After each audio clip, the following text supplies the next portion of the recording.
Hoje eu quero ministrar uma palavra pastoral. Me permita ser seu pastor esta noite. Igreja não é prédio, igreja é gente.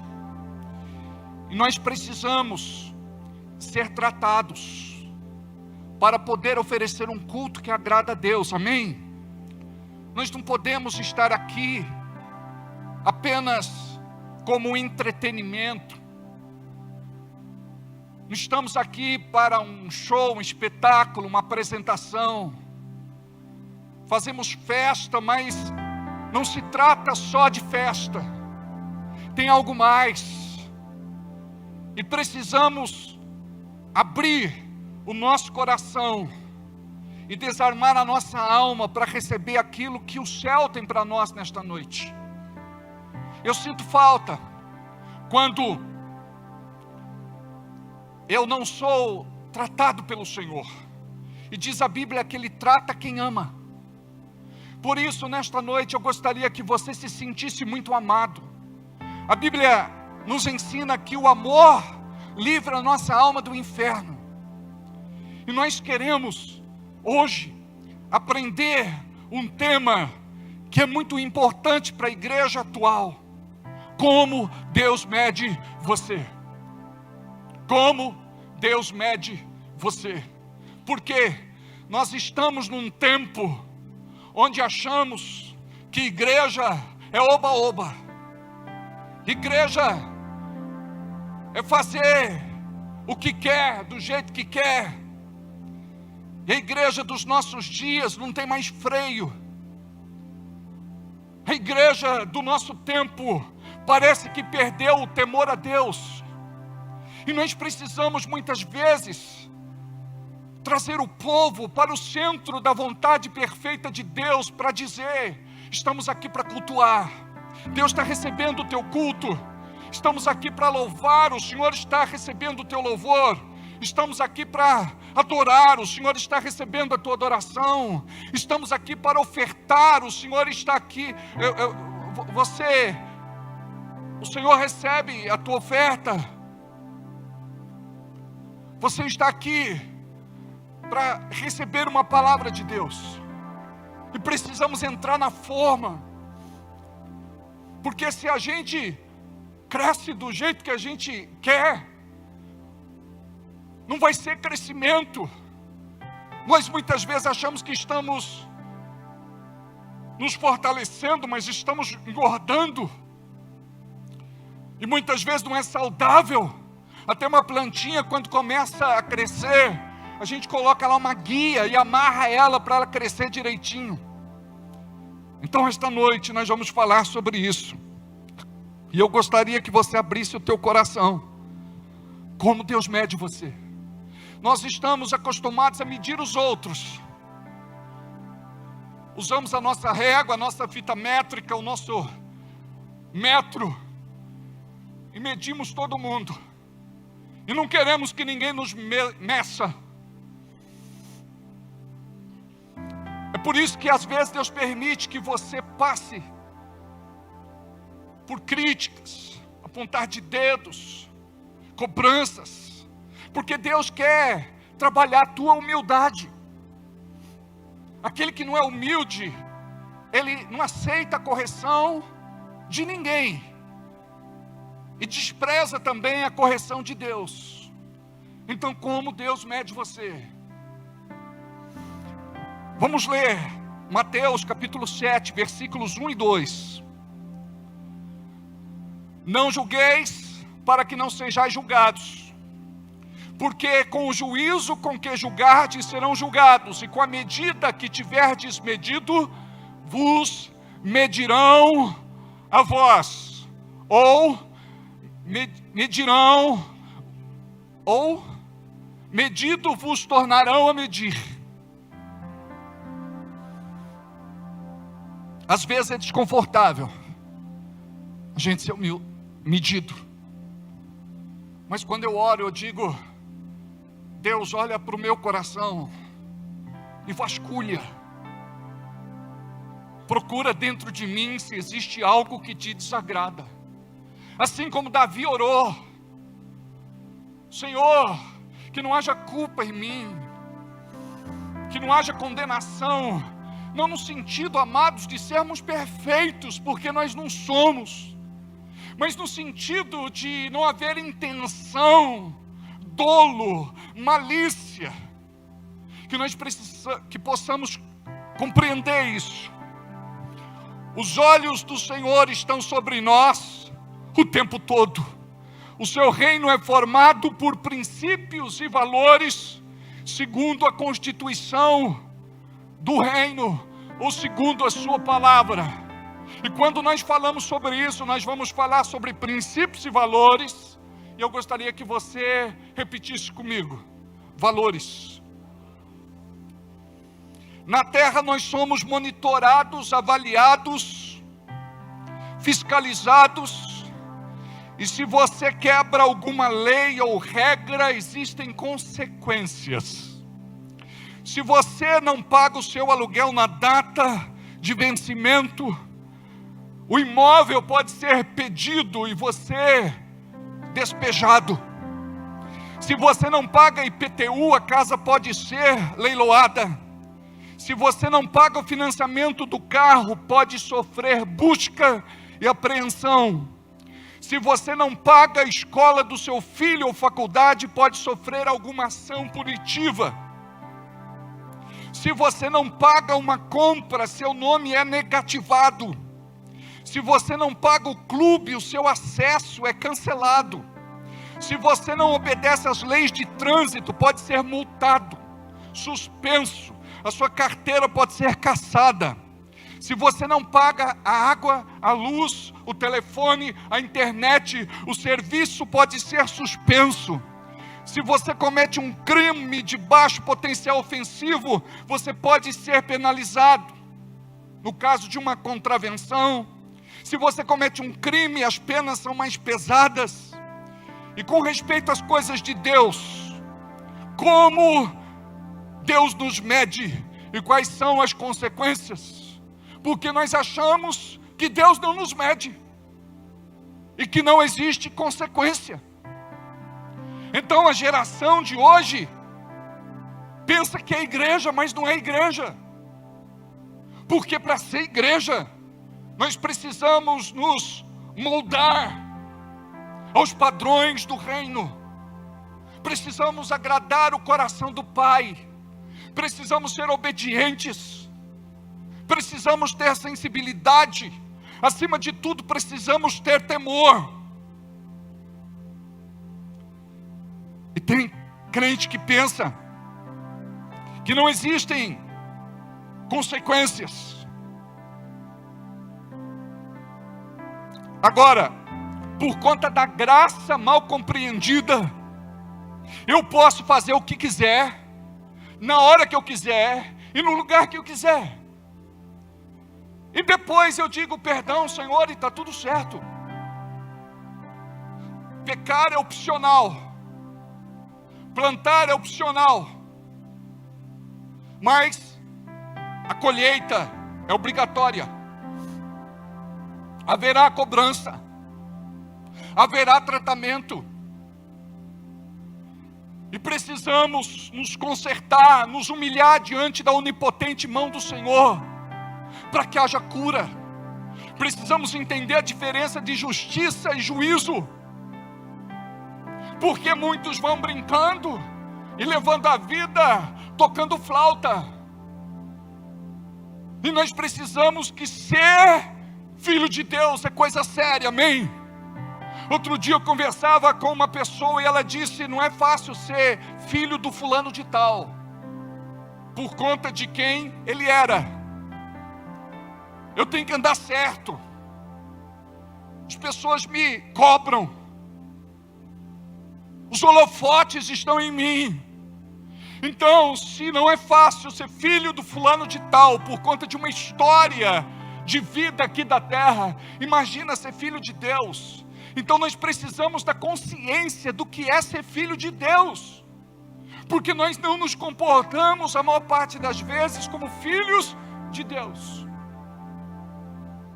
Nós nos comportamos como crentes. Faço parte de uma igreja, sou membro, e está tudo certo. Parece que é uma agremiação, uma fraternidade, um clube, e não é. Nós estamos nos preparando para herdar o céu.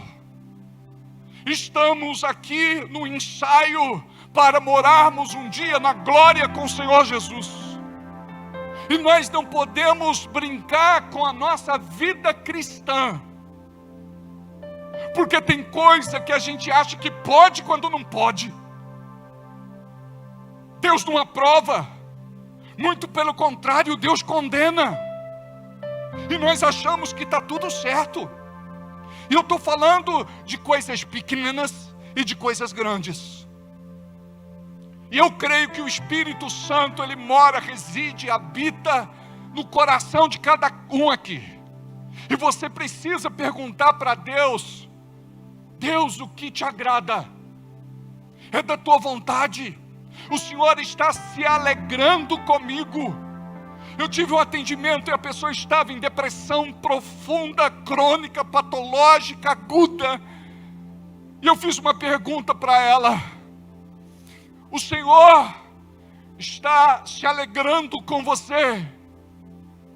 A pessoa disse: pastor, a minha vida é um poço de pecado. Eu falei: sabe o que acontece? Efésios 4:30 diz: não entristeceis o Espírito Santo de Deus, não entristeçais o Espírito Santo de Deus, no qual estáis selados para o dia da redenção.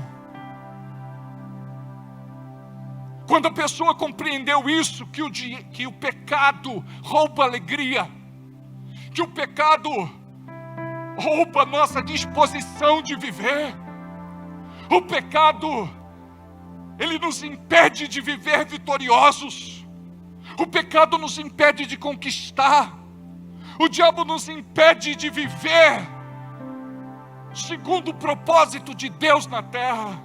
A Bíblia diz que teremos vida abundante, completa, feliz, abençoada, mas o pecado joga você no chão, o pecado faz você se sentir mal, o diabo destrói a tua vida. A Bíblia diz que a alegria do Senhor é a minha força. Davi falou a respeito da alegria da sua salvação. Amados, eu tenho dias bons e tenho dias ruins, como você, mas nos meus dias ruins, eu me lembro da alegria da minha salvação.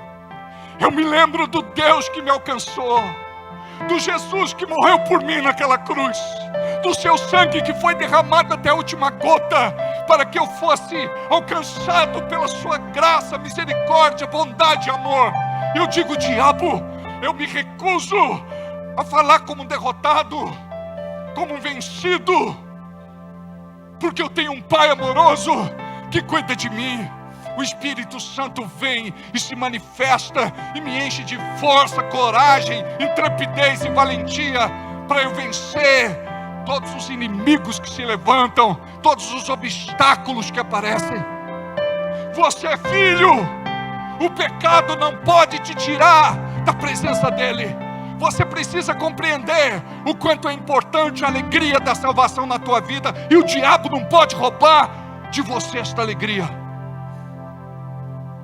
Então hoje as coisas podem não estar bem, amanhã pode piorar, mas uma coisa eu sei: o choro pode durar a noite toda, mas a alegria vem ao amanhecer.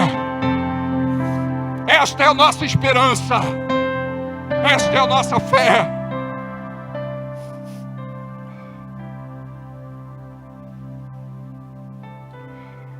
Quando se fala de graça, o entendimento é que por Deus nos amar, Ele aceita qualquer coisa. Diga: Deus não aceita qualquer coisa. Deus não aceita qualquer testemunho de vida. Diga: Deus não aceita qualquer testemunho de vida. Deus não aceita qualquer culto. Diga: Deus não aceita qualquer oferta. Nós precisamos aprender, porque a gente se descuida. Aí a gente começa a viver como se fosse um ímpio. O nosso discurso é de derrota, de fracasso, de frustração, de decepção, de desilusão. A vida se torna um fardo para nós. Falamos só naquilo que é negativo. Falamos como derrotistas, como pessimistas. Parece que o sol da justiça não vai nascer de novo e não vai brilhar.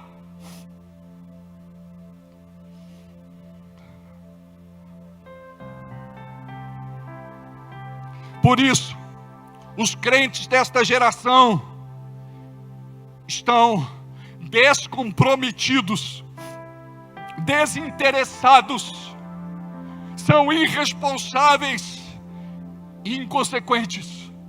E eu quero que você olhe para a tua vida para ver se você se encaixa nesse grupo. A igreja desta geração é descomprometida, desinteressada, irresponsável e inconsequente. Amados, Deus, Ele não quer uma parte da gente. Ele nos quer por completo. Dentro da igreja, todos nós somos uma bênção. Eu estava lá atrás olhando para os irmãos e me emocionando. Os irmãos levantando as mãos, louvando, adorando, se quebrantando, alguns chorando. Isso é muito lindo. Mas nós precisamos de uma unção para segunda, para terça, para quarta, para quinta, para sexta, para sábado e para voltar aqui domingo. Quando você entende o que é ser de Deus, a tua unção vai ser renovada. Por isso que a Bíblia diz: diga o fraco, eu sou forte.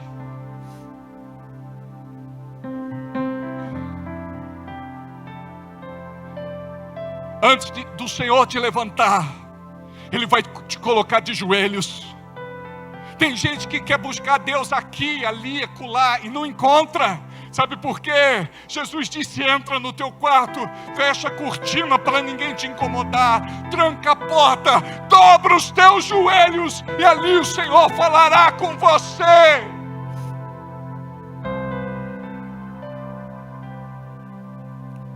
Eu me lembro de um tempo que eu buscava Deus e ficava reclamando, murmurando, choramingando, me lastimando. Eu só não blasfemava. Mas para Deus é ofensivo. Hoje eu posso compartilhar para Deus uma situação e eu oro dizendo assim: grande é o Senhor e muito digno de ser louvado. Eu te louvo, eu te adoro, eu te glorifico, porque eu não estou só, não estou abandonado, não estou à mercê da sorte. O Senhor cuida de mim. Eu posso não ver com os meus olhos, mas os teus anjos ministradores estão à minha volta, me protegendo, guardando e livrando de toda malignidade. Eu posso não ter hoje, Senhor, mas eu terei amanhã, terei depois, terei algum dia, porque eu sou próspero, porque eu sou rico, porque eu sou abundante da tua graça, da tua misericórdia, da tua bondade e do teu amor. Você é mais rico do que aqueles que se julgam ricos. Imagina um irmão, ele contou um testemunho que estava na igreja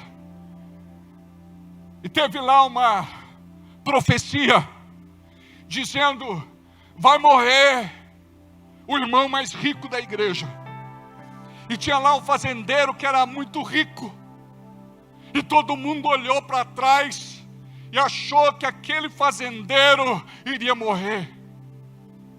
E naquela semana morre um irmão que não tinha dinheiro, que não tinha bens, que não tinha patrimônios, que não tinha dinheiro nem para fazer o velório.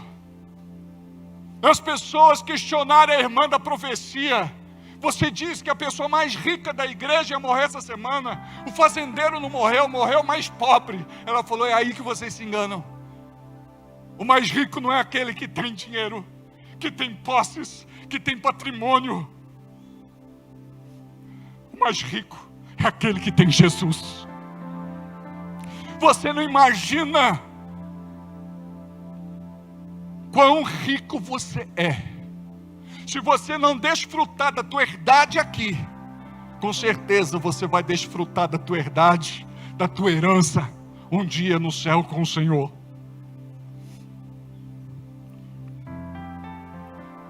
Você não pode ser descomprometido, desinteressado, irresponsável e inconsequente.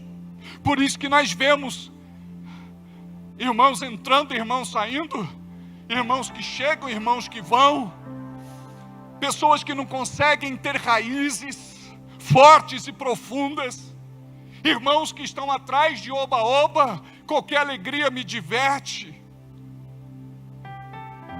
Amados, nós estamos aqui para entregar algo que sai deste altar. É para isso que nós oramos, jejuamos, nos quebrantamos, nos humilhamos diante do Senhor e buscamos para que Ele possa fazer algo dentro de nós, porque de nós mesmos nós não conseguimos. Quantas vezes eu tentei ser santo e não consegui? Sabe por quê?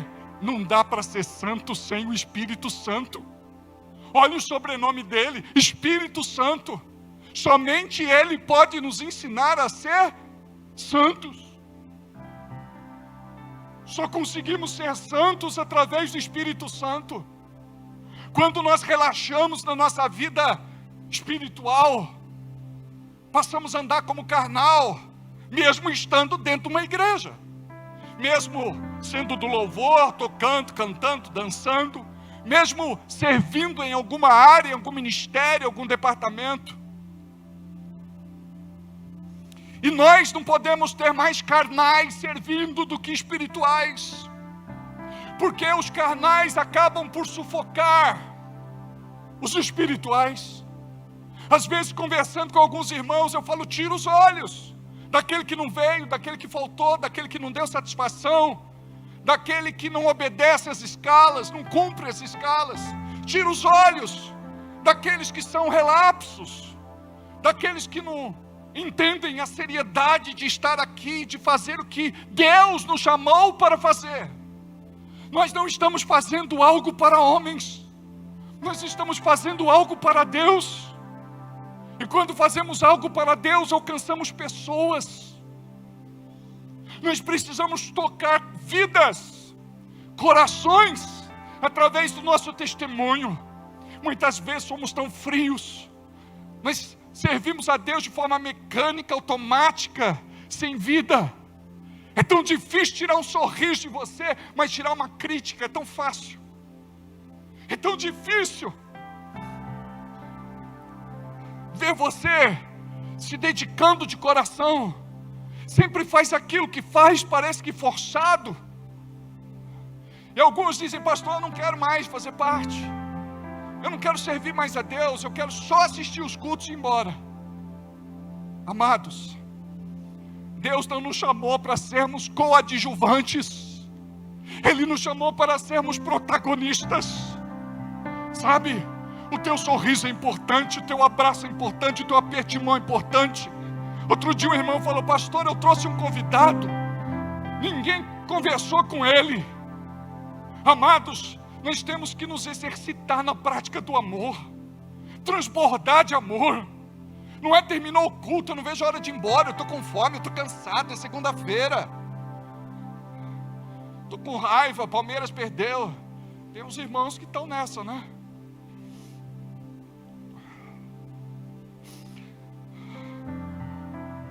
Mas a unção da libertação virá um dia, e não existirão corintianos no céu. Eu falo que eu sou do time de Jesus, que não perde, não empata, sempre ganha. Mas nada contra você que tem aí o seu time. E é assim mesmo, né? Um dia você está rindo do irmão, outro dia o irmão ele está tirando sarro de você, e está tudo certo, desde que você saiba brincar. Aleluia. Vou na igreja que eu quero, ou na igreja que Deus me colocou. Preste atenção. Você precisa ter a consciência de que esta igreja foi o vaso que Deus escolheu para plantar você. E você precisa crescer, frondoso, florescer e dar frutos. Imagina você que o irmão Jonas, ele não tinha esta revelação. Deus mandou ele para a igreja de Nínive, mas ele quis ir para a igreja de Tarsis. E não foi bom para ele. Deus teve que tratar. Eu atendi um pastor, ele veio de outra cidade, e ele me disse: eu gostaria de saber por que é que a minha igreja não prospera. Eu falei: vamos orar, e vamos pedir para que o Senhor nos mostre. Eu falei: eu tenho algumas perguntas para fazer para o irmão. Se o irmão não se sentir confortável em responder, eu entendo. Primeira pergunta, ele me disse: por que é que a minha igreja não prospera? E eu entendo que prosperidade não é só financeiramente, prosperidade em todos os sentidos. Perguntei para ele: o pastor é pastor de verdade? Ele falou: é claro. Eu falei: por quê? Ele perguntou: por quê? Eu falei: porque tem pastor que foi escolhido por homens, separado por homens, ungido por homens. Ele foi lamecado de óleo, besuntado com azeite, e ele acha que isso fez dele um pastor, e não é. Ele falou: não, eu sou pastor. Eu falei: amém. Porque pastor tem que ter convicção de que é pastor. Ele tem que ter certeza do seu chamado. Senão, no primeiro desafio, dá disenteria. Segunda pergunta: você está no lugar que Deus te mandou? Porque se você estiver no lugar errado, você não vai prosperar lá. Aí ele disse: eu acredito que sim. Não convenceu muito. Aí outra pergunta: você tem pecado secreto, oculto e de estimação? Isso vale para nós, porque a gente quer agradar a Deus com pecado secreto, oculto e de estimação. Aí depois, você não sabe por que parece que existe um abismo entre nós e Deus, entre Deus e nós. Olha o que diz em Isaías 59. 1. Eis que a mão do Senhor não está encolhida, para que não possa nos salvar. Em primeiro lugar, salvação. Nem fechado, agravado seus ouvidos, para que não possa nos ouvir. Mas as vossas iniquidades, transgressões e pecados fazem separação entre vós e o vosso Deus, e os vossos pecados encobrem o seu rosto de vós, para que eu não vos ouça. Pecou, foi involuntário, não foi premeditado, pede perdão a Deus. Tem pecado que só vai sair da tua vida assim. Posso ensinar? Você vai dizer assim: Senhor, eu geralmente peço perdão pelo meu pecado, só que eu não consigo abandonar, não consigo deixar. Então, eu quero que o Senhor, através do teu Espírito Santo, me ensine o que é quebrantamento. Eu preciso ser quebrantado, esmiuçado, despedaçado, tornado em pó, porque a nossa oração, a maior parte das vezes, não é sincera. Remorso é assim: você diz, me perdoa, Senhor, e depois você está fazendo. Você sente muito. Judas sentiu remorso e se enforcou, mas Pedro chorou amargamente, se arrependeu. Preste atenção no que eu vou falar. A gente fala que Judas foi o traidor, não fala? Mas Pedro também traiu, quando ele negou Jesus. Só que a diferença foi que ele chorou amargamente, se arrependeu e pediu perdão. Amados, nós precisamos orar e dizer: me ensina o que é arrependimento de verdade. Espírito Santo, me ensina o que é arrependimento de verdade. Sabe por quê? Porque a gente chega aqui, mas a gente não chega completo. Primeira coisa que você faz quando chega na igreja, você se sente tão pecador, tão sujo, tão imundo, tão emporcalhado.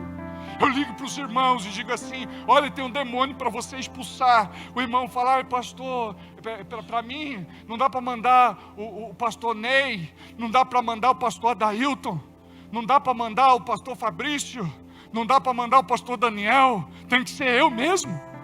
Aí a pessoa vai lá no banheiro, coloca a cabeça dentro da privada, se ajoelha ali em sinal de humilhação e diz: Deus, o Senhor sabe que eu sou muito pecador, o Senhor sabe que eu não sei lidar com a minha carne, com a minha fraqueza, mas não deixa eu ser envergonhado, que esse demônio possa ir embora no nome de Jesus. E é no nome de Jesus mesmo que ele vai.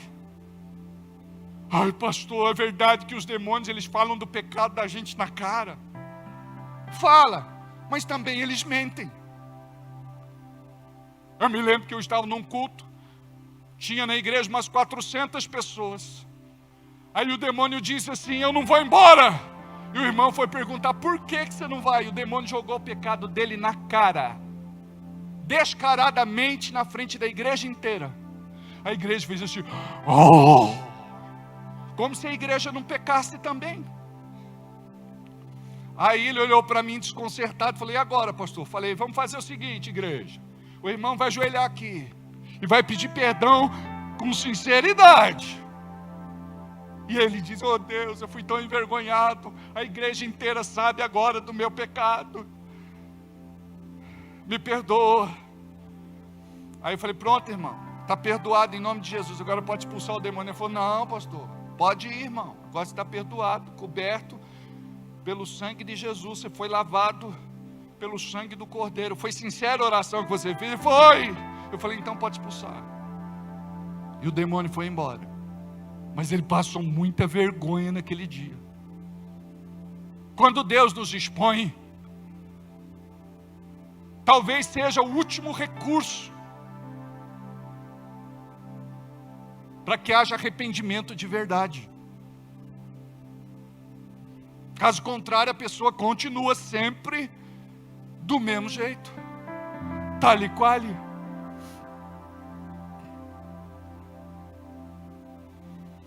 Tem gente que vem na igreja. Aí falei desse do irmão pastor. É pastor de verdade. Você está no lugar certo, não tem pecado secreto, oculto de estimação. Aí perguntei para ele: é dizimista e ofertante? Aí ele enroscou. Eu falei: pastor, como é que você quer ter prosperidade na tua igreja, se você não é dizimista e ofertante? Aquele que prega tem que ser o primeiro a viver o que prega. Quem canta aqui no altar tem que ser o primeiro que vive o que canta. Quem dança aqui no altar tem que ser o primeiro que vive o que dança. Quem toca tem que ser o primeiro que vive o que toca. Quem está lá na mídia, ouve aí, meninos. Tem gente que pensa que o altar é espiritual, mas outras áreas não é. Aí diz: pastor, eu não posso servir porque eu estou em pecado, eu tropecei, mas eu posso servir em outra área? Dá na mesma. Dá na mesma. Deixa Deus te tratar. Preste atenção no que eu vou te falar. O Espírito Santo, ele te convence do pecado. Agora o diabo, ele acusa. Não deixa acusação.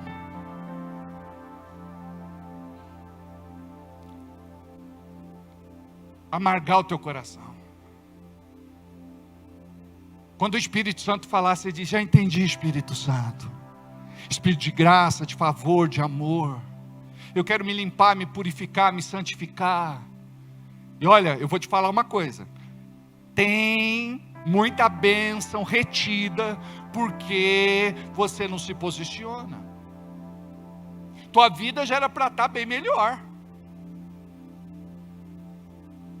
Tem irmãos que estão comigo há mais de 30 anos, brigando com o mesmo pecado. Presta atenção. Quando você acha que o teu pecado é espiritual, você pensa que pode ser resolvido com libertação. Quando você entende que é caráter, você vai entender que precisa de arrependimento. Então você precisa buscar esse arrependimento de Deus. Amém?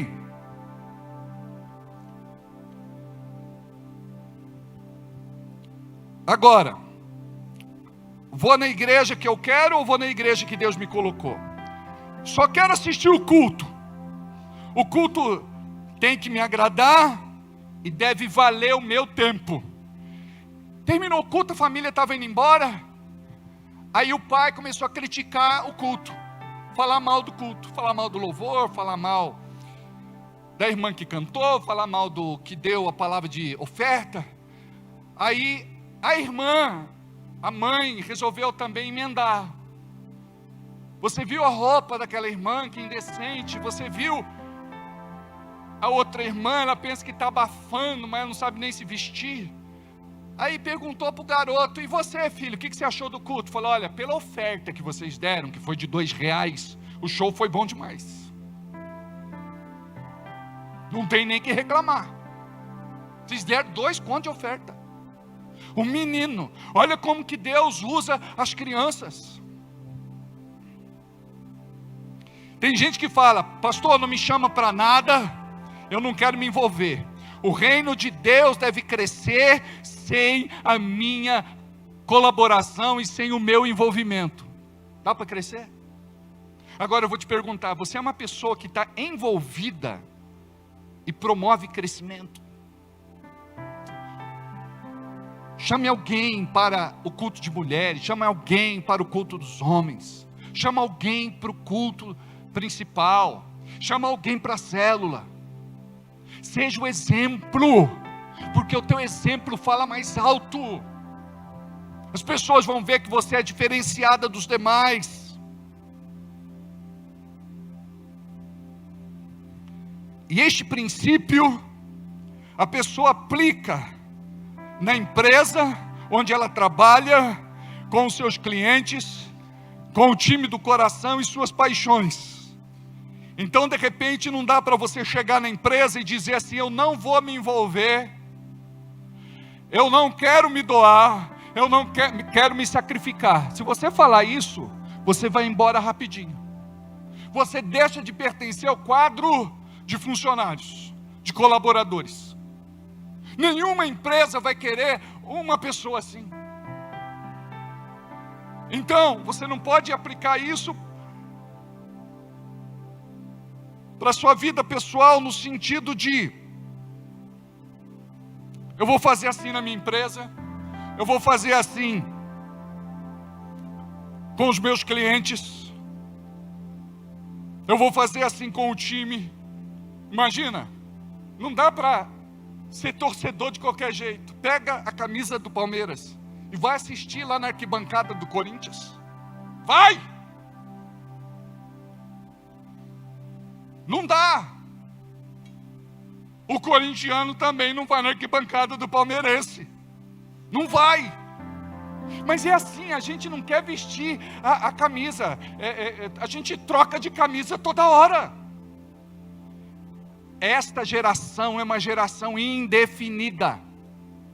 E a gente precisa ser posicionado para Deus nos abençoar. Então, essa coisa de não me chamem para nada, não quero me envolver. O reino de Deus te chama para envolvimento e colaboração. Você é apaixonado por tantas coisas, menos pelo reino de Deus. Quando a Altiora transmitia o Poço de Monta, eu passando pelos canais, eu via os irmãos e as irmãs lá chorando com as músicas que estavam sendo cantada pelos seus cantores favoritos. E na igreja não derramava uma lágrima. Lazareto.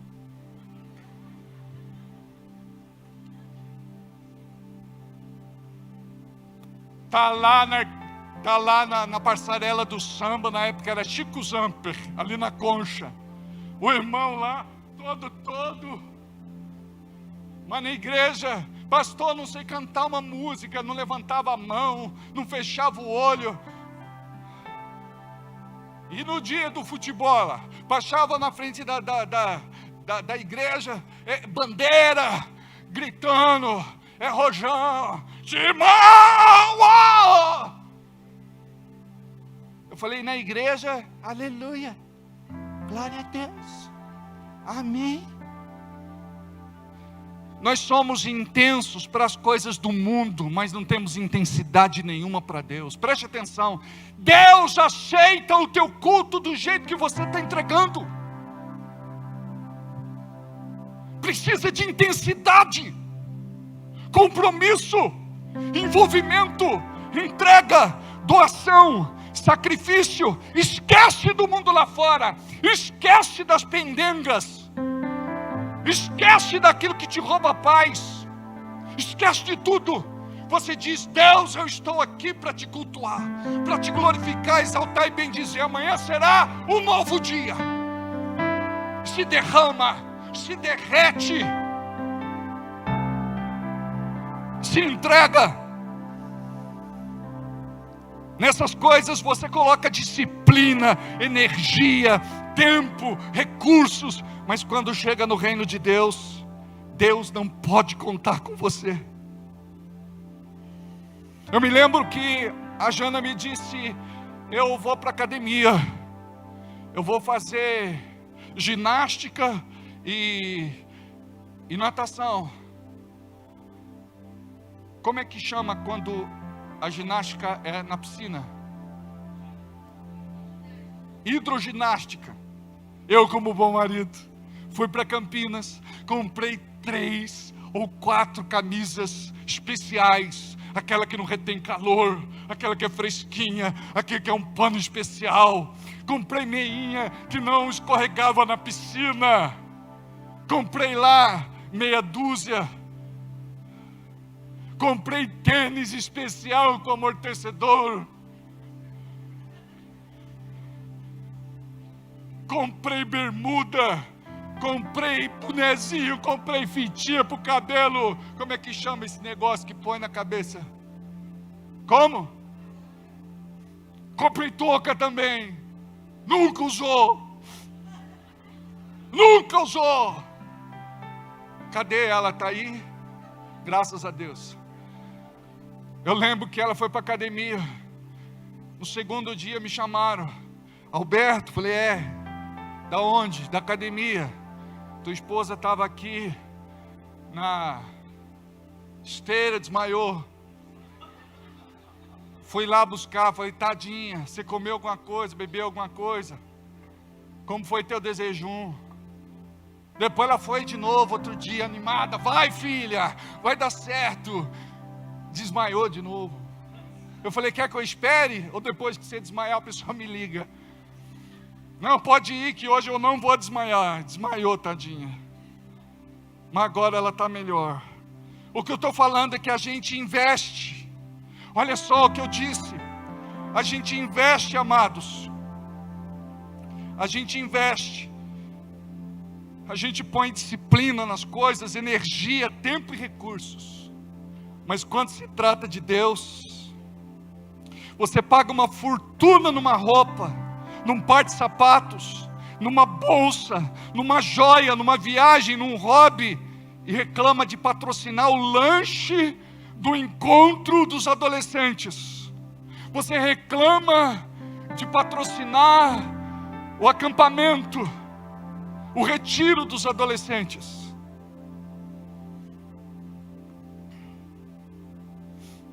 Não estou dizendo que é pecado, não é.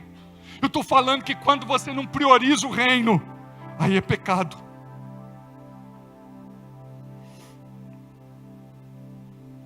Vou quando eu quiser.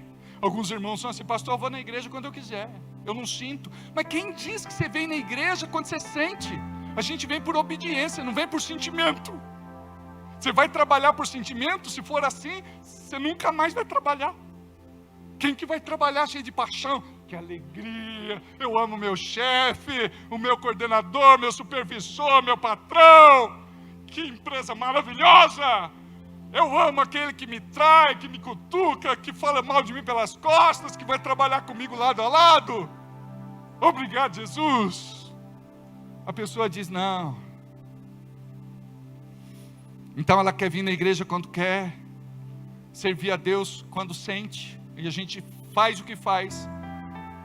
Não é por sentimento, é por obediência.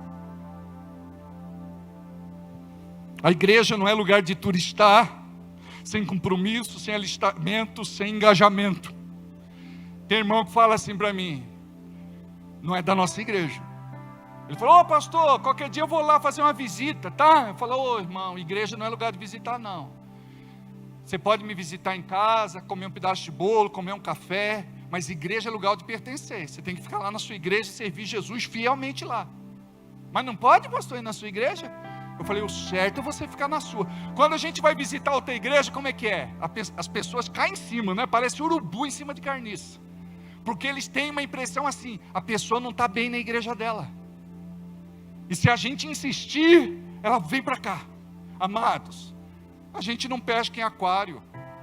A gente não tem essa ética. Eu digo para os irmãos: não deixa ele voltar para a igreja dele. Eu recebi 8 irmãos falando mal da igreja do pastor. Eu senti que eles amavam a igreja. Liguei para o pastor na frente deles, marquei uma conversa. Eles ficaram doidos comigo, mas se reconciliaram, e 40 irmãos não saíram daquela igreja. Um outro pastor falou: você é bobo, já vem empresário para a igreja, dizimista para a igreja, diácono para a igreja, irmãos batizados para a igreja. Eu falei: o quê? Eu já abri a igreja para toda sorte de espíritos, eu sei no que deu.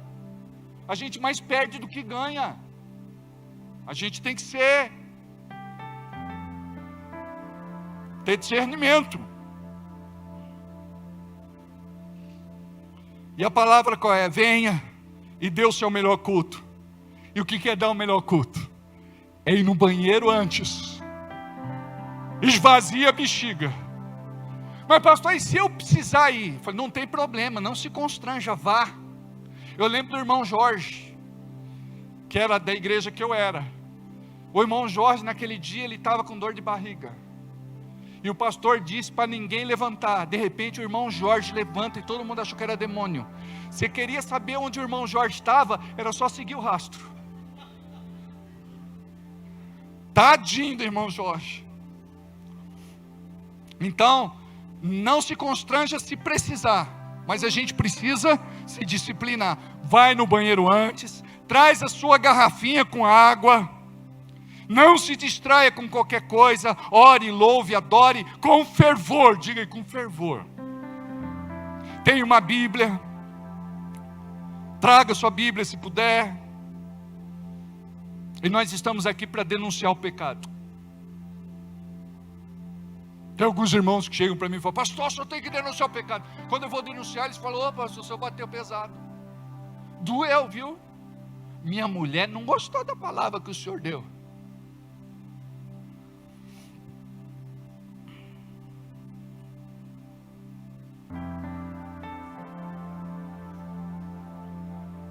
Então tem pais que acham ruim de trazer na igreja e buscar o filho, mas paga camarote no carnaval, paga abadá, 700 pau o abadá, e chega aqui e não quer pagar 200 conto para o carnaval. O retiro, o acampa. Não liga se o filho está bebendo, fumando, se defraudando as meninas. Deixa até o filho dormir em casa com a namorada. E muito legal, eu falei: eu vou levar até no ginecologista. Tem que cuidar, né, pastor? É preferível que fique debaixo dos meus olhos do que de repente está por aí. A gente não sabe o que pode acontecer. Eu estou falando, irmãos, de casa de crente. E esse espírito acaba entrando na casa e faz um estrago depois.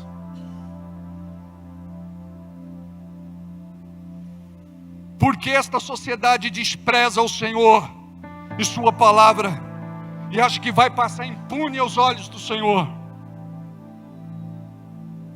Estamos provocando a ira de Deus, amados. O conselho de Paulo vale para a igreja hoje. Mulheres, se vistam adequadamente, com pudor, com decência.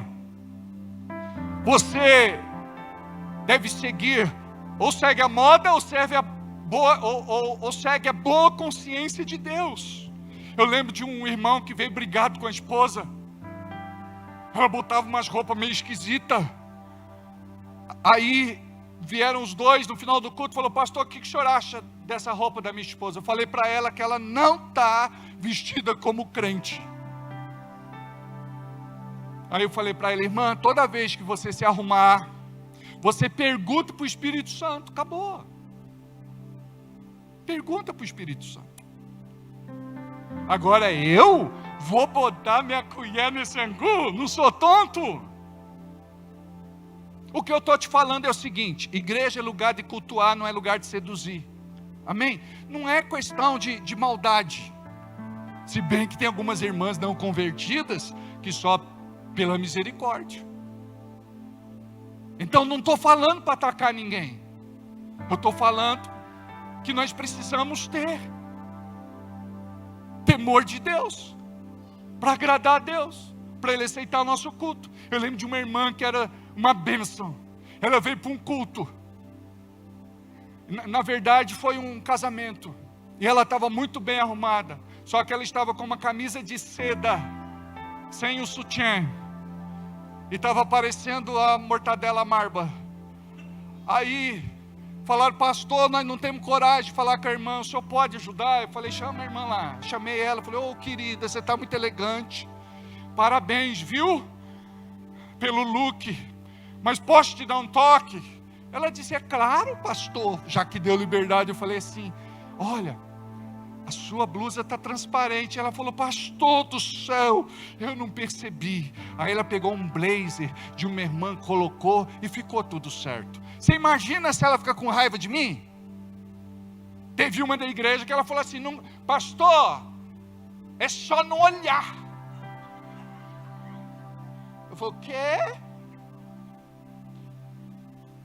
Teve uma vez, a gente estava pintando aqui o cenário do teatro, e a irmã veio, e ela baixava assim: amados.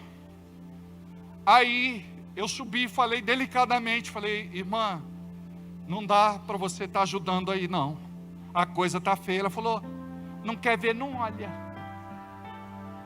Eu falei: gente, acabou. Fui lá, já desliguei a luz, terminou. Não chamei mais para ajudar. Mas era maldade pura. E tem uns irmãozinhos que não são tão espirituais assim, né? Tem uns irmãozinhos que não, ficava tudo sentado lá embaixo. Não, pastor, a gente está vendo aqui se está tudo certo, se está bonito, se está bem pintado. Vai, irmã, capricha. É isso aí, oh, glória a Deus.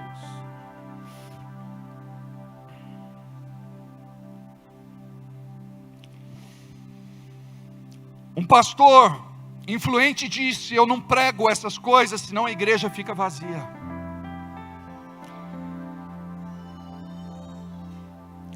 As igrejas desta geração não combatem mais o pecado, porque o pecado deixou de ser pecado para eles. O mais importante é anestesiar a plateia. E o dinheiro que entra.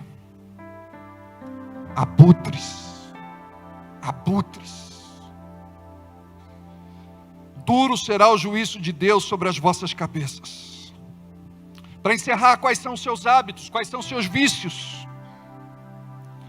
Tem coisa que pode, mas não deve. Pastor, eu posso beber? Tem coisa que pode, mas não deve. Tem irmão aqui que já foi alcoólatra. Se ele der uma bebiricada, já era. Agora, aonde mora o problema? Eu posso viver sem beber. A Bíblia diz que não devemos nos embriagar com os vinhos, no vinho no qual há contenda, mas enchei-vos do Espírito Santo. Amém. Uma pessoa muito querida disse: pastor, eu gasto mais de R$600 com cigarro por mês, e não sobra nada para dar na igreja. Outro gastava em drogas, bebidas, balada, mais de 5 mil por mês, E quando alguém falar de dízimo e oferta para você, você fala: olha, antigamente meu dinheiro ia para essas coisas, mas agora eu decidi abençoar a obra de Deus com o dinheiro que eu dava para o diabo. Quais os lugares que você frequenta? Muitos você pode, mas não deve. A maior punição é não entrar no reino de Deus e passar a eternidade no inferno, no sofrimento eterno. Curva a cabeça, fecha os olhos. Diga assim: Deus, alguma coisa desta palavra gritou dentro de mim. Eu sei que não foi para me acusar, mas foi para me tratar. Eu quero ser o melhor crente, o melhor servo, o melhor filho, o melhor líder, o melhor membro do corpo de Cristo. Me ajuda, Senhor. Eu quero melhorar. Me abençoe nesse sentido. E que o Teu Espírito Santo me ensine a ser santo, transformado, mudado, liberto, curado. Deus, eu quero ter a alegria de estar aqui, de Te servir. Me usa, me levanta. Faz, Senhor, o Teu propósito na minha vida. E fala no meu coração, quando eu precisar ser tratado, em nome de Jesus.